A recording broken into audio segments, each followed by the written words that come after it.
I'm Logan Crawford, and right now on Spotlight, we're speaking with Dr. Cathy Taig. She is the author of Birthright, Discover God's Best for Your Birth Experience.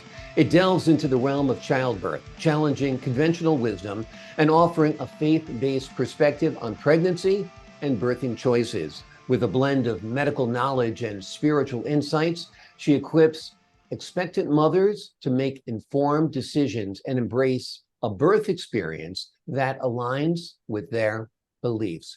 We're delighted to have this very talented doctor and author join us here today on Spotlight. We thank the team at Good River Print and Media for helping us put her in the spotlight today. And we ask viewers like you to support writers like her by subscribing to our channel. Doctor, thanks so much for being our guest today on Spotlight. Thank you for having me, Logan. Tell us a little bit about your medical experience, your background, that kind of thing, what you do for a living. Sure. Well, I am a chiropractor. I've been a chiropractor for over 20 years now, and I specialize in taking care of pregnant moms and babies. And I had a journey where I didn't know anything about birth before I went to chiropractic school. And I had an unexpected appointment with a home birth that totally changed my view about birthing in general. Exactly. Now, was this you who had a home birth or a client who had a home birth, a patient? No, it was actually my chiropractor's daughter that found herself. She was having number 4. And unfortunately, things were not going well with the daddy, and she was kind of left on her own.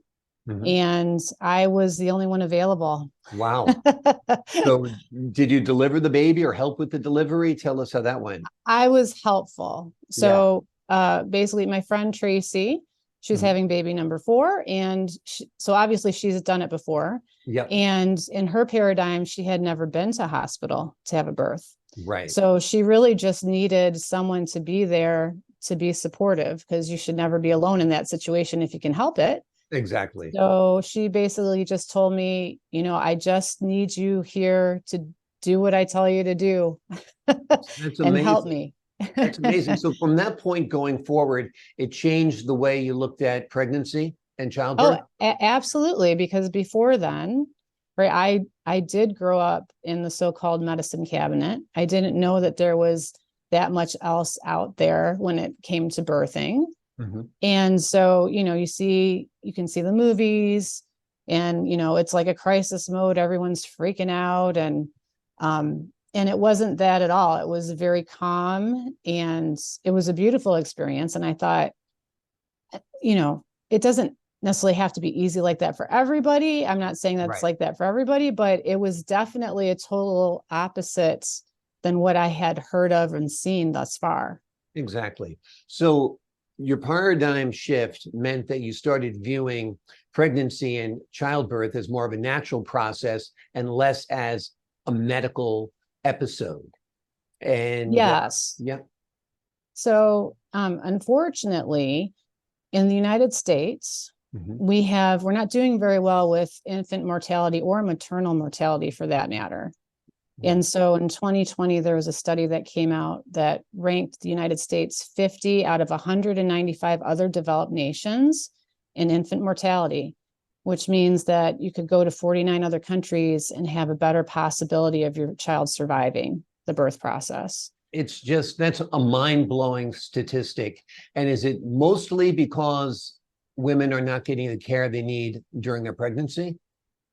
I think that it's kind of a combination of not being familiar enough with the birthing process, and then going into a scenario where everything is more cookie cutter, like this is the procedures.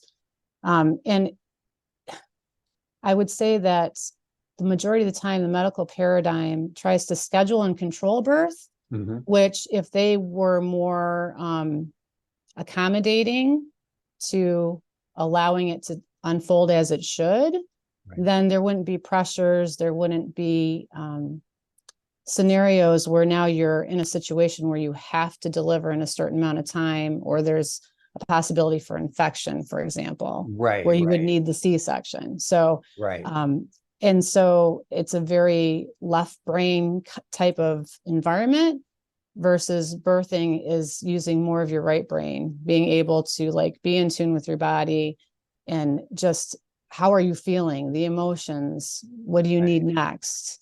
That's not, in some scenarios, it can be possible. And so in my book, I don't really care if you have a hospital birth, if you have a home birth, if you go to a birthing center, but I do want the moms to know a little bit more about the process and why you should try to avoid the interventions if possible, because those interventions are putting our children at a deficit. And there's more moms. The United States is the only developed country where moms are dying because of pregnancy related complications. That number keeps continuing to increase. Yeah. So it's not, the false sense of security that we get, like, oh yeah, everybody goes to the hospital, so I'm going to go to the hospital. Right. You shouldn't have that that false sense of security with that security blanket for some moms and babies is turning into a grave blanket. And I want to stop that. Yeah, it's scary. And when I am a father of 3 children and was there every step of the way. And when you are in the hospital, I was more of a natural, holistic approach person. Their mother was not. So you come in, it's the anesthesiologist right away. She's pushing a cart and she's selling you the cocktails of whether it's going to be an epidural or whatever. Sure. And once they get the epidural in you, now labor has slowed down and the contractions have slowed down.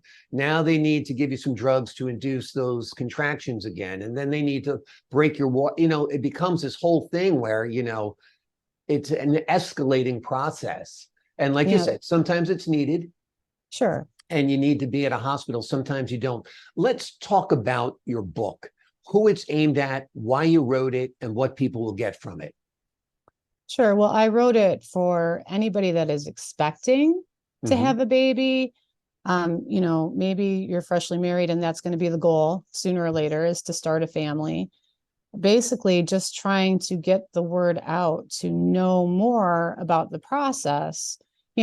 Women have babies every day, but that doesn't mean that you're having a baby every day. Right, exactly. So unless you are around a lot of people that are having babies and are able to talk about that all the time and not just hear the horror stories, it's basically encouraging the conversation to start. And it can be for women that want to have babies. It can be for women that had babies and want the younger generation to know better about it can be better. So it's for families, whether you're starting your family or if you're trying to pass the baton of knowledge to the next generation. Absolutely. And what to expect when you're expecting has been like the Bible for pregnant women for decades. Sure. But what I find interesting about your book is that this is more spiritual. And there's a faith element involved as well that you obviously don't get in the other book. Tell us a little bit about how you incorporate faith and spirituality in this whole pregnancy birthing process. Well, sure. So the birthing process is definitely a self-discovery process as well. And, women that are able to have victory in their birth, where they feel great about it, where they're like, wow, I did this. This was this was challenging. I did this. Are able to, birth is not just about babies. It's about birthing other things in our life. And so it's one of the first things that we can gain confidence with so that we can birth other things to do other great things in our life. And so when I was, thinking about, the Bible has things to say about birth, but there's one verse that talks about, I think it's 1 Timothy 2:15. And it says, you will be saved in childbearing if you continue in faith, holiness, self-control. There's one other thing that I kind of missing right now, but faith, hope, holiness, self-control. Okay. Right. So in my book, I basically use that as a criteria to basically self-assess yourself. Where are you in those categories? And not just for the birthing process, but in life. Because when you're going through the birthing process, there's things that, because you're so vulnerable and there's so many emotions, there's a lot of things that could come out that can make you freak out. if you haven't already dealt with them. And so I use that criteria to show how that happens with the ladies in the Bible, and then how to do a self-discovery process with that, so that you can be prepared to know, okay, yeah, I don't have to freak out. I've dealt with this. I don't have to let fear creep in, or doubt, or anything else like that. And to show them that, conception, pregnancy, and birth are all supernatural events. And so it's a really good idea to include God along the way. Absolutely. That might be more comforting than, anesthesia. You never know. A good prayer can help you through a lot. It can change a lot of things. And prayer can change a lot of things, as you said. Let's talk about folks who are watching this who want to access your services as part of their, pregnancy, maternal care. How does that work? Do you work with a birthing center? Do you work with doulas, midwives, doctors? Tell us how that works. Well, I basically meet my ladies where they're at in the community. There's some people that come in and they say, oh yes, I'm going to have a hospital birth. Okay, great. Well, then I just kind of, have a conversation with them and say, okay, I know you know about the interventions, but do you know what can result as, when you participate in them? And most people don't even have a clue. Right. So we start out the conversation where they're at. Most people are bent toward the hospital birth, and that's fine. Sometimes I don't see moms until after they, had their babies. And then there's different types of healing that need to happen from that. But basically the services that I offer are the chiropractic care for their structures, to make sure that the structure is good so that the baby can come out without any interference. Also nutritional services as well. And there's lots of things that you can do nutritionally to customize it for different women. I had one lady that she was contracting prematurely, and we were able to give her the right nutrients, and it settled down, and she was able to carry the baby full term. Yeah. So there's lots of different things to think about. But our website, tagteam.com, has a little bit of, a summary of the different things that we have available to offer. And then, depending if you're not in my area, I can definitely refer you to other doctors that have the similar paradigm that could get you help that you need to prepare. Wonderful, wonderful. Certainly, pregnant women have issues with their back frequently when they're expecting. So that's obviously something you can help them with. The whole idea of helping them with nutritional support sounds great. We now know that getting the right nutrition makes all the difference in the world when it comes to having a healthy, thriving baby. The role of folic acid alone is very, very well documented when it comes to spina bifida and other issues. Before we leave you today, what do you want the moms out there, the dads out there to know about your book and about childbirth? Well, I just want to encourage them to get the book, because it prepares you to have the conversations and the thought processes you need to be prepared for the event. There's a lot of things that you think you know, but then you may not know. Like, oh, what about that? Yeah. Or I didn't know I had a choice. I don't necessarily have to go through with that. And having the conversation prior to, yeah. Right. And even preparing, in my book, I have an example of how to prepare for your birth plan, right? Have things down in writing in case you can't communicate well, right? You don't necessarily know. And then being able to, have that discussion as a couple, and then really consider having an advocate with you. There's doulas out there that are not emotionally tied to you, that can enforce that birth plan to keep you safe, and you can have the best experience possible.